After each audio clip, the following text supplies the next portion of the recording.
So again, thank you for having us, and we're excited to be partnering on the project and doing this sort of an initial introduction about the blockchain and collaboration in Ghana and so forth. Um, so what I'll cover just in the short time that we have is just a quick introduction, a little bit about ChromaWay. We're a blockchain software project based in Stockholm. I'll talk a little bit about that. And then talk a little bit, just briefly, about our technology. This isn't really a technology discussion. We have other programs and events that we're going to be planning around for technical developers. I'll talk about some examples of projects and initiatives that I think are relevant to Ghana and to the mission of Social Enterprise Ghana. And then actually, probably won't do a demo today, but if we have a chance, we can do some sort of Q&A. Yeah, first of all, on ChromaWay, we were established in 2014, so we've been in existence almost 7 years. Blockchain is a very new technology, and we're actually one of the more experienced projects in the sector. If folks remember, I'm sure you're familiar with Bitcoin. Was really initiated in 2007, 2008. So we're not too far along after that. As I mentioned before, our headquarters is in Stockholm, Sweden. Again, I think that's relevant for the Social Enterprise Ghana organization, because I know there's several partnerships with NGOs and government entities in Sweden, so we're happy to build on top of that. Our technical development center is in Kiev, and we have a US subsidiary. I'm actually in Washington, DC. That's where I'm streaming from you today. We also have offices in Tel Aviv as well as in Utrecht. So we have a team of more than 50 employees. And they are a combination of mostly technical developers, but also partnership people, marketing people, business development people. And then our main focus is really developing what we call open source technology. And our special orientation towards that is it's rooted in traditional relational databases. This is a little bit different than most blockchains. Again, we're not going to get too much into that today, but in follow-up conversations with some of the technical audiences we're connecting to, we can go more into that. Again, we've built like a generalizable blockchain platform. That means it can be used among many different types of businesses and domains, with government, in supply chain, in financial services, even in gaming, which we do a lot of work in. You can see some of the companies that we worked with: Daimler in Europe, with the Swedish land registry in Sweden, and then also, for example, the Inter-American Development Bank, which is the development bank for the Caribbean and Latin America. I sort of referenced here that we focus typically on digital assets, and what's important in a lot of the work that we do is to help NGOs or banks or companies convert to sort of digital exchange of value. So I talked about the areas that we work in, and we'll talk more about how we can collaborate around focusing on with entrepreneurs and technical representatives about developing solutions in some of these areas. And I think I mentioned around financial services and gaming and supply chain. But I did want to spend a minute for people who may not be familiar with what is the blockchain. And so simply our CTO is Alex Mizrahi. And one of his comments is that, blockchain is simply a technology to share data securely across boundaries. And that's a nice, elegant way of putting it. In a little more detail, we can think of the blockchain as a record of events that are distributed to all participants in a network. And participants use computers to validate transactions. And people who may be familiar with the notion that one thing that blockchain does is it removes a lot of intermediaries. So if you think of most processes, for example, if you're going to register your property at a land registry in Ghana, you usually have to go through a notary. But the blockchain provides digital notarization. So there's a lot of opportunities to make these processes more efficient, much simpler, and more secure. Blockchain records are updated by consensus. So instead of a single entity validating the integrity of data, the blockchain uses an algorithm to synchronize consensus around certain information. So that means, again, that the whole notion is that you don't have, it's a trustless infrastructure. When I say trustless, meaning you don't have to trust that individuals on each side of a contract are necessarily acting honestly. They can be validated by the network itself. The other issue is immutability. Information can't be erased. So that means that the blockchain is always providing a live audit of all events. So those are just some of the features of blockchain that we'll be getting more into in the weeks and months ahead. And again, from a benefit perspective, the reason why there's so much excitement about blockchain is, first of all, because of data security. I think most countries in the world deal with hacks or other intrusions into data. And because blockchain data is distributed among many, we call them nodes, it's much more secure and the transactions are much more transparent. There's also sort of a cost reduction around it, again, because we're able to remove some of the intermediaries that may be involved in a transaction. And we think the exciting opportunity around blockchain is around new business models, new ways to raise capital, new ways to make payments, new ways to think about organizations and so forth.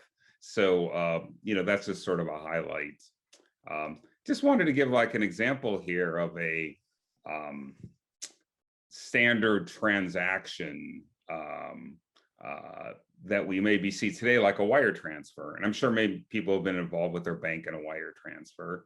And if you look at the process here, there's typically a sender and a receiver. But when you look at the other entities that are involved in between the sender and receiver, you might have a local bank that the sender has to send their funds through. And then typically there's a correspondent bank that is receiving the transfer of funds. And then there's, a remittance provider like Western Union or someone. Each of those are intermediaries, and each of those add time and cost to a blockchain transaction. But if you look at the blockchain, and also just the cost here, you can see here that, an average wire cost for like an international wire, if I send something to Sweden or if I send something to Africa, regardless of the amount of, and it's actually more of a percentage of the amount of money that I spend, it could be as high as $50 and it could be much higher. But if I do a blockchain transaction, that same transaction, it becomes much simpler. If A wants to send money to B, people have heard of a block. The transaction is presented online as a block of data. And instead of just sending it to an individual bank, I'm sending it out to a network. And the network is validating the transaction. It's called block approval or block validation. And then once the transaction is approved, that, for example, Todd has money in his account, it can be transmitted directly to the wallet of a receiver of the payment.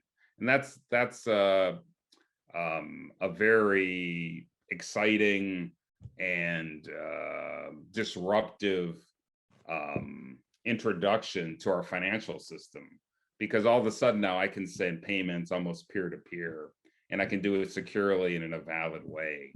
So that's just an example. And the key is the cost is much lower. It could be as low as 50 cents.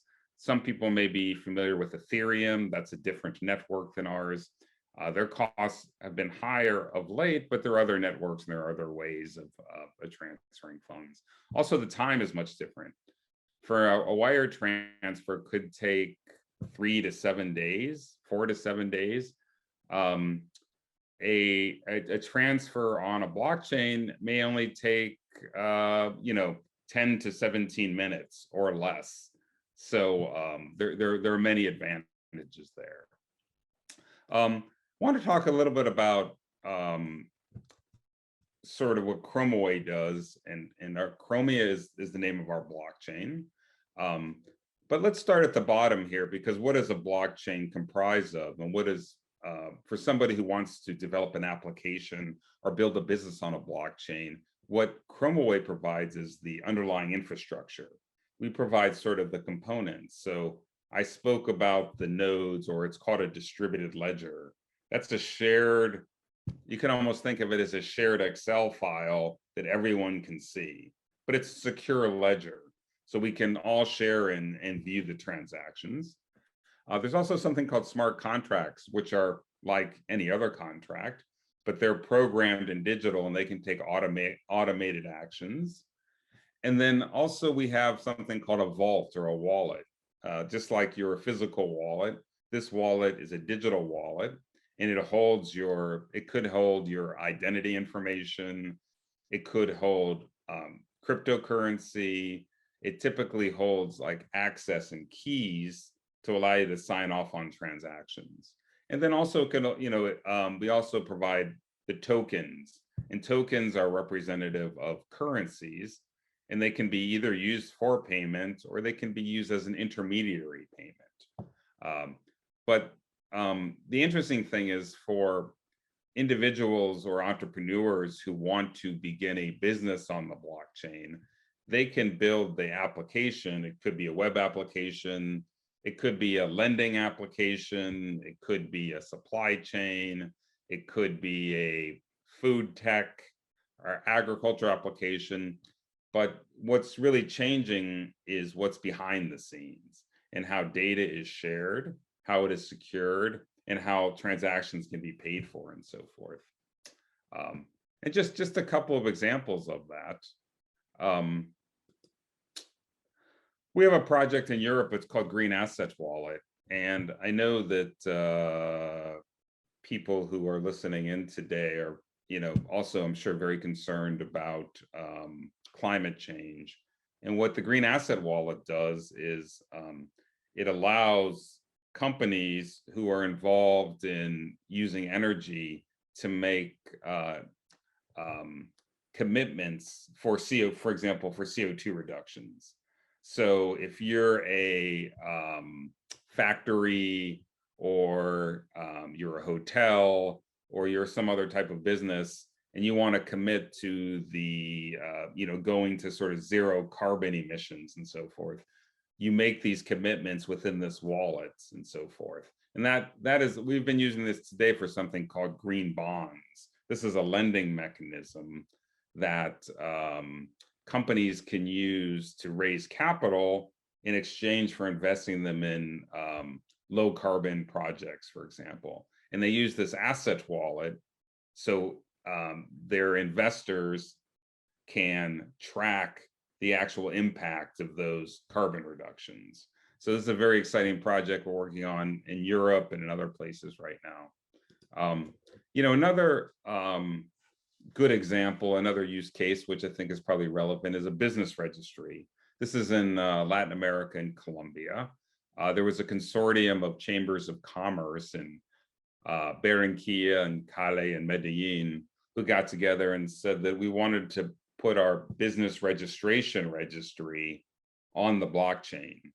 So we worked with them to develop a a shared ledger, as I talked about, and using a smart contract to be able to automate the process, to provide more transparency. And we're sort of in a pilot now and moving on to a future stage, but this is sort of a good example of a blockchain where a shared registry is a very good use case. And then, yeah, the last one I'll kind of highlight is something else, actually also in Latin America. It's called LAC, which is Latin America Caribbean Property Chain. And this is for property registration.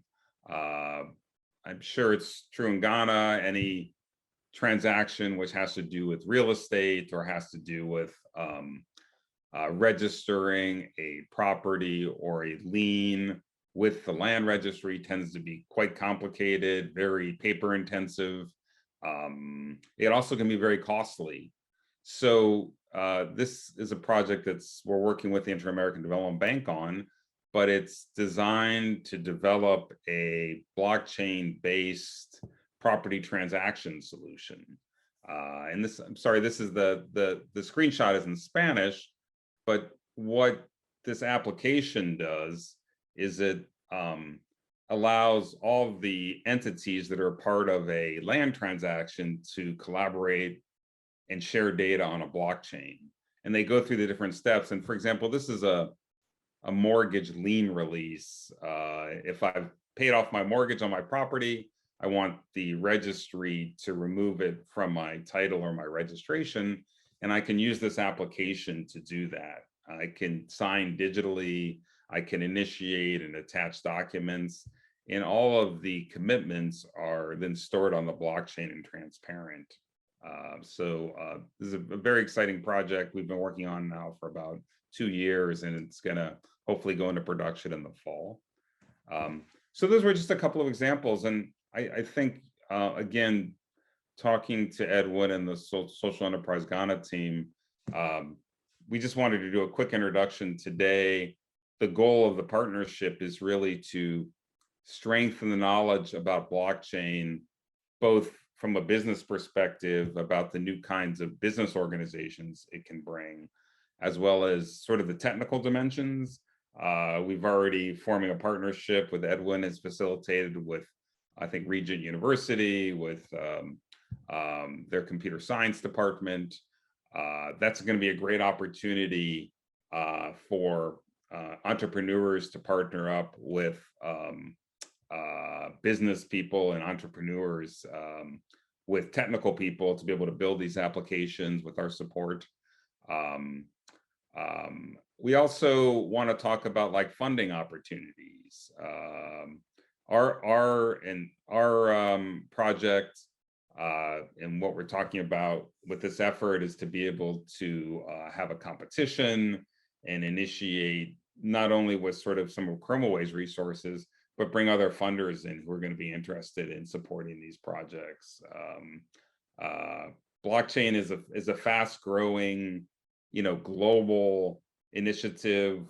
We think there's a lot of wonderful opportunities in Ghana and other parts of Africa, some of places we've worked in before, and we're looking forward to like further collaboration around that.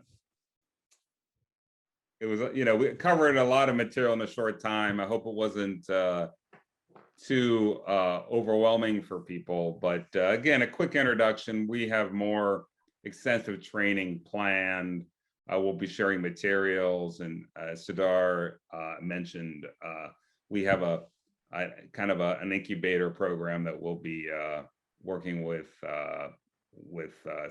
Social Enterprise Ghana on. So I think that about covers it.